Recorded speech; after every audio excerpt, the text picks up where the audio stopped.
Hey there, fourth graders, Miss Palavon here for your last color scheme. Your last color scheme is monochromatic. Mono means one and chromatic means color. So you are going to choose one color to use for your last color scheme. Over here, there's an example of many colors of green because that's the color I'm going to be using today. And it shows that you can make a lot of different kinds of green just from that one color. So today you're going to be using some pressure. You're not going to be mixing colors to color in your monochromatic color scheme section.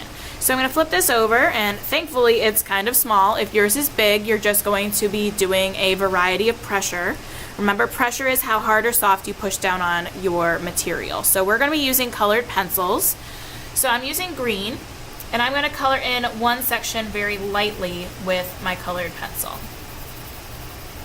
Very gently back and forth.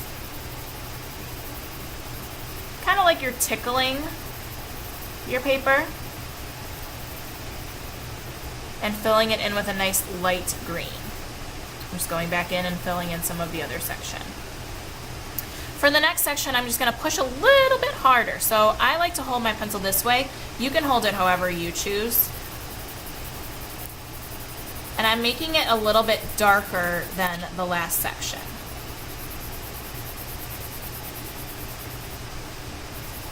Sorry if the video is shaking. The table's a little bit wobbly. I'll hold that over to the other side. You can also create a different value of your color by adding another layer on top of it. So if you color lightly and then put another layer on top of it, then it will make it a little darker. For the next one, I'm going to make it a little bit darker still. Uh-oh, I broke my colored pencil. I'm going to use one of these hand sharpeners to sharpen it, just so that I don't have to get up from my seat. There will be some located at your table so that you don't have to get up and move. But remember, don't spend your whole time sharpening. You want to sharpen it a little bit and then get back to work. So this is enough of a point for me. I don't need to continue sharpening until it's perfectly pointy.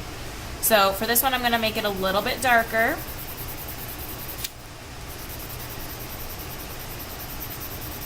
Pushing down a little bit harder, or you can layer. So if I put it lightly, I can put a little bit more on top and add a little bit more on top of that. You can tell that it's getting a little bit more pressure because it's starting to shake the table a little bit more.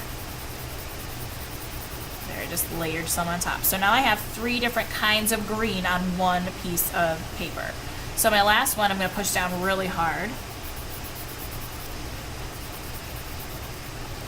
without breaking my colored pencil. If my colored pencil does break, then I can sharpen it again, which is one of the cons of using a colored pencil. Sometimes they break and they go down really fast, but they do make some really nice colors, and you can use them in many different ways, especially for like color mixing or layering colors. They're really good for that. So, sorry my hand's in the way. I'm just trying to hold my paper so I don't rip it. Getting around those edges there. And see, my colored pencil broke again. Sometimes they break a lot, so you have to just be patient. So this one is all done. I have many different varieties of value for my color green on my monochromatic color scheme. Remember, mono means one and chromatic means color.